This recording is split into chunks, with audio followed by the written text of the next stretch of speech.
Abrimos este último bloque ya con la presencia del economista José Sciaba Serrate para analizar las principales noticias económicas de estos últimos días. José, ¿qué tal? ¿Cómo andás? Muy bien, ¿cómo estás, Alejandro? Muchas gracias por estar una vez más aquí. Placer. Y bueno, con el fin de mejorar sus perspectivas electorales, el ministro de Economía y candidato Sergio Massa anunció esta semana la suba del piso mínimo del impuesto a las ganancias a 1.770.000 pesos. José, bueno, dado que se coincide en señalar, ¿no?, que dado que el gobierno no cuenta, ¿no?, con los recursos para financiar esta medida, va a terminar, ¿no?, generando más inflación y los beneficios que genera, que brinda, se van a evaporar rápidamente. ¿Cuál es tu postura respecto a esto? Acabamos de conocer la inflación de agosto, con una lectura muy alta. Sabemos que septiembre va a ser todavía más alta.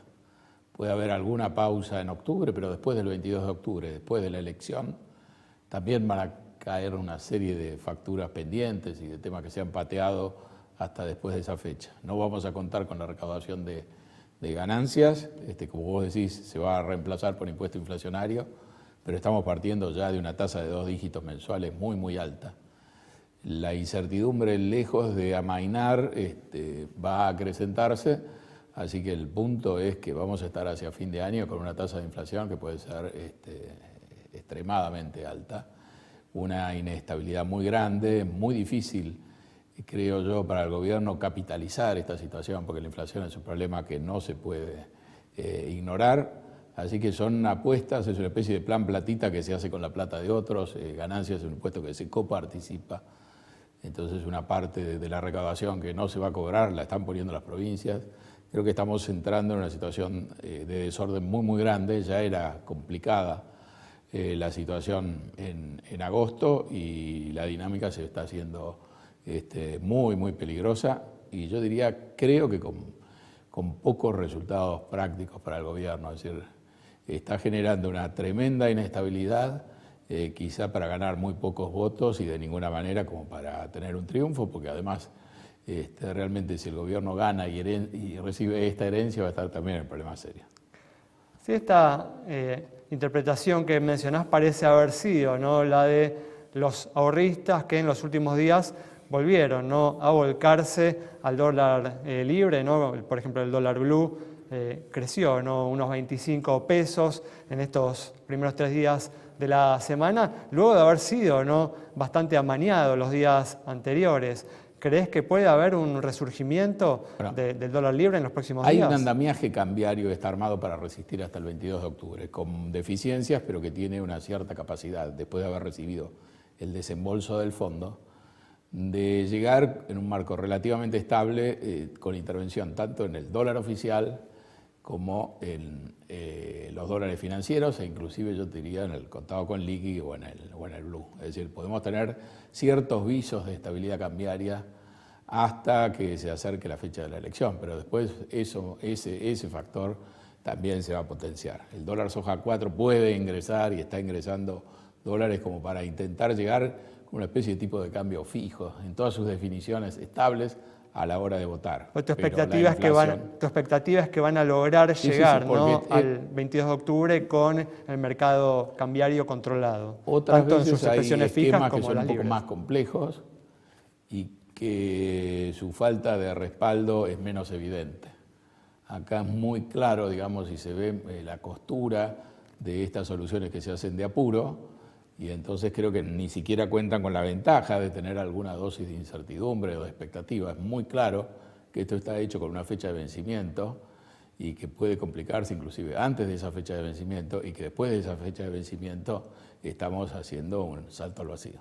Pues decíamos, ¿no?, hace instantes, lo dijimos también en el primer bloque, que hoy se publicó, ¿no?, el dato de inflación de agosto, el 12,4%, remarcamos, ¿no?, la cifra mensual más alta desde febrero de 1991, la última hiperinflación, ¿no?, del gobierno de Menem en aquel entonces. Sabemos que entre puntas la inflación ha sido más alta, este número es más bajo, digamos, pues una comparación entre promedios y la gran devaluación se produjo en la segunda quincena del mes pasado, así que en septiembre ya viene con una carga muy, muy fuerte y lo que es peor es que esta dinámica donde se están revoleando, digamos, la recaudación y las cuentas públicas, no formó parte de este salto inflacionario.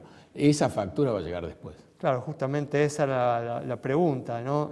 Por todo lo que señalas, mi temor, mi preocupación es que tengamos cifras todavía mayores en la última parte del año. ¿Esto lo ves como algo factible? Sí, estamos acelerando y te diría que el gobierno está contribuyendo además en este ánimo de armar un plan platita sin tener recursos, está contribuyendo, digamos, a cimentar una expectativa de una aceleración inflacionaria hacia el final de su mandato y en el cambio de gobierno, o sea, en un entorno donde hay una situación muy endeble en lo monetario y en lo fiscal, uno se puede imaginar una complicación todavía mayor en una transición que políticamente además genera ruido.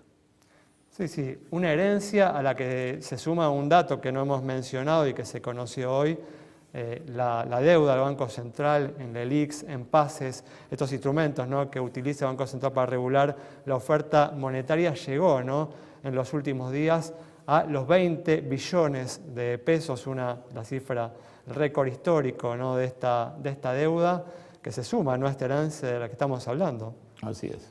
Una herencia que va a tener que enfrentar el próximo gobierno y que cada vez da la sensación de que se va agravando cada vez más, ¿no? Sí, cada vez es más inflacionaria. Mientras tanto, vemos medidas, ¿no?, como la que tomó el gobierno en estos últimos días y la que mencionábamos al inicio de esta charla, que parecen desconocer, ¿no?, esta situación. Difícilmente que no la conozcan porque ya la han padecido. No, actúan no como si no la conocieran, obviamente. Como si no importara o el día después fuera un problema de otro. Hay como un problema institucional, ¿no?, también en el fondo. Bueno, no hay límites, detrás, ¿no? En cierta medida se están haciendo cosas que obviamente dañan el interés del conjunto, pero no hay mecanismo de freno quizá para evitarlo. Pero ya vimos que el gobierno se quedó sin recursos 3 semanas antes de las PASO y el propio Massa tuvo que apelar a ceder frente al Fondo Monetario para llegar, digamos, a la fecha de las PASO. Tuvo que hacer una devaluación muy fuerte el día inmediatamente posterior de las PASO.